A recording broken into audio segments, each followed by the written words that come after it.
पाणी मागत होता, त्याला पाणी सुद्धा पाजण्यात आलेलं नाही आणि जवळपास 1.5 ते पावणे 2 तास त्याला फक्त आणि फक्त मारहाणच केलेली आहे. 1 इंच सुद्धा जागा त्याच्या शरीरावरती मार देण्याची ठेवण्यात आलेली नाही. ज्यांच्या कोणाचे शागिर्द आहेत त्यांच्या आकांनी त्या शागिर्दांना सांगावं की लवकरात लवकर येऊन बिनभाड्याच्या खोलीमध्ये येऊन बसावं. आणि मंत्र्यांची संत्र्याची काय गरज आहे?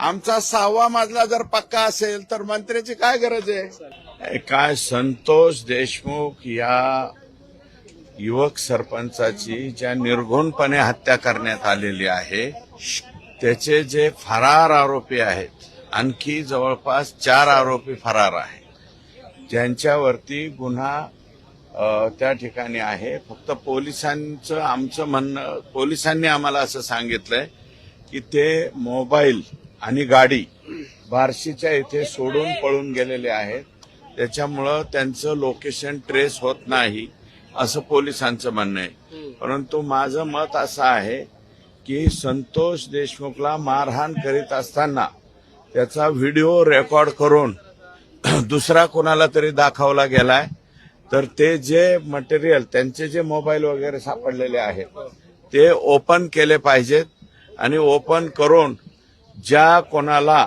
तो व्हिडिओ कॉल रेकॉर्ड करून दाखवण्यात आलेला आहे, ज्याला दाखवला गेला असेल त्याला सुद्धा 302चा आरोपी त्या ठिकाणी केला पाहिजे. आणि पाणी मागत होता, त्याला पाणी सुद्धा पाजण्यात आलेलं नाही आणि जवळपास 1.5 ते पावणे 2 तास त्याला फक्त आणि फक्त मारहाणच केलेली आहे. 1 इंच सुद्धा जागा त्याच्या शरीरावरती मार देण्याची ठेवण्यात आलेली नाही. त्याच्यामुळं मी स्वतः माननीय मुख्यमंत्री देवेंद्रजींकडे SIT नियुक्तीची पत्र दिलेलं आहे. ते आज किंवा उद्याच SIT नियुक्त व्हावी आणि लवकरात लवकर, कारण याच्यामध्ये गोंधळ होऊ नये, अगोदर CID चौकशीची ऑर्डर झालेली आहे तिच्यामध्ये. कारण जनतेमधून किंवा पब्लिकमधून तिथं जे आंदोलन झालं होतं त्या आंदोलनामधून तशा प्रकारची मागणी आली होती, परंतु सामान्य माणसाला त्याची माहिती नसते. ही CIDचा तपास म्हणल्याच्या नंतर त्यांच्याकडं, मी काही CIDला नावं ठेवत नाही, परंतु पाहिजे तेवढं मनुष्यबळ नसल्यामुळं या इतक्या भयानक घटनेचा तपास त्यांच्याकडे न ठेवता लोकल पोलिसांकडेच त्या ठिकाणी ठेवावा आणि तशा प्रकारचं पत्र दिलंय. आज किंवा उद्या मी रात्री माननीय मुख्यमंत्री महोदयांची यासाठी भेट घेतलेली आहे, त्यांनी आदेशित केलेलं आहे आणि आज किंवा उद्यापर्यंत ही SIT गठीत होईल आणि गठीत झालेली SIT लगेच्या लगे ऍक्शन घेईल. आता सध्या ऍडिशनल SP तिडके मॅडम आणि मीना DYSP हे तपास करीत आहेत. तर म्हणजे विमा कंपन्या ज्या पद्धतीनं काही ह्याच्यामध्ये म्हणजे विनाकारण विमा मागण्याचं काही जे प्रकार होतात त्याच्यासाठी विमा कंपन्या काही डाटाचा वापर करतात. तशा प्रकारचा डाटा यांचा तपासला पाहिजे.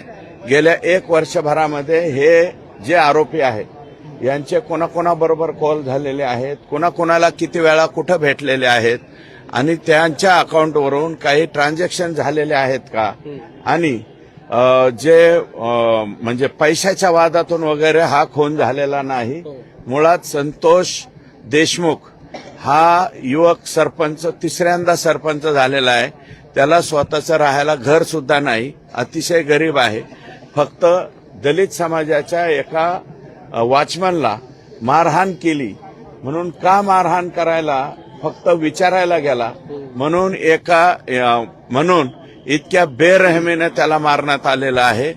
हे जे आरोप आहेत हे आरोपी लवकरात लवकर सापडलेच पाहिजेत, अशा प्रकारचा आमचा आग्रह. काल मंत्री धनंजय मुंडे असं म्हणाले की यामध्ये दुसरा कुठलाही अँगल नाहीये, आर्थिक देवाणघेवाणीच्या वादातून 1 रुपयाची आर्थिक देवाणघेवाण संतोष देशमुख याची कोणाबरोबरही नाही, हे मी ठामपणे सांगतो. मी त्या सरपंचाला, त्या कुटुंबाला बऱ्यापैकी ओळखतो. आम्ही पण जिल्ह्यातच राहणारे आहेत, ठीक आहे, त्यांच्यापासून ते जवळ असेल, परंतु आमच्यापासून थोडं लांब जरी असलं तरी सुद्धा आम्ही जिल्ह्यामध्ये फिरत असतो. त्याच्यामुळं ₹1 ट्रान्झॅक्शन किंवा देवाणघेवाण सापडली तर मी तुम्ही म्हणाल त्या शिक्षा भोगायला या ठिकाणी तयार ज्या आहे. नावांची ज्या नावांची चर्चा यामध्ये होते अंबादास दानवे वाल्मी कराड यांना अटक करा असं मागणी करतायत. हे बघा, अंबादास दानवे साहेब हे विरोधी पक्षनेते आहेत. त्यांनी काय मागणी करावी काय नाही हे मी सांगू शकत नाही. मी फक्त एवढं म्हणलंय की तो आका शोधून काढला पाहिजे असं माझं मत आहे. आणि तो आका सापडण्यासाठी या आकांची आणि या गुन्हेगारांचे किती कॉल एकामेकाबरोबर झालेले आहेत हे तपासावे.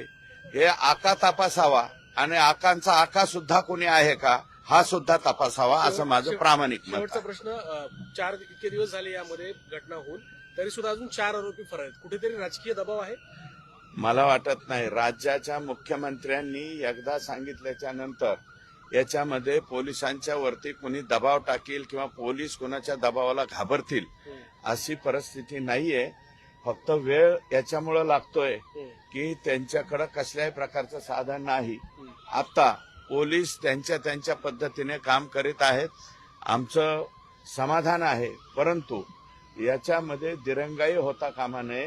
हे आरोपी जेरबंद झाले पाहिजेत आणि ज्यांचे कोणाचे या लोकांशी कॉन्टॅक्ट आहेत, जे त्यांचे शागिर्द आहेत, ज्यांच्या कोणाचे शागिर्द आहेत, त्यांच्या आकांनी त्या शागिर्दांना सांगावं की लवकरात लवकर येऊन बिनभाड्याच्या खोलीमध्ये येऊन बसावं असं आमचं मत आहे.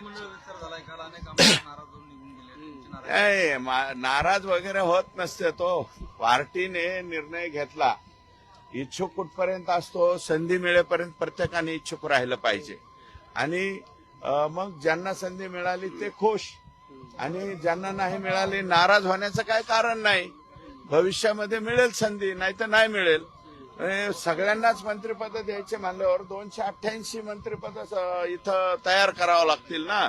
एवढे मंत्रिपद तर होऊ शकत नाहीत. 42च होतात. अंबादास दानवे पण आलेले आहेत. हा, येऊ द्या.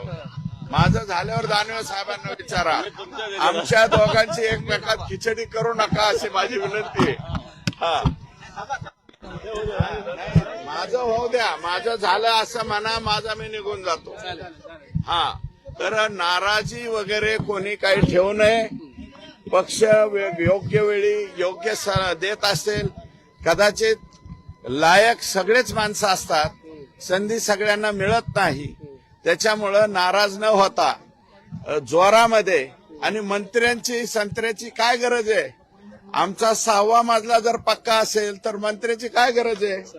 आम्ही 6व्या मजल्यावरती आमचा माणूस बसलाय याच्यातच खुश आहोत.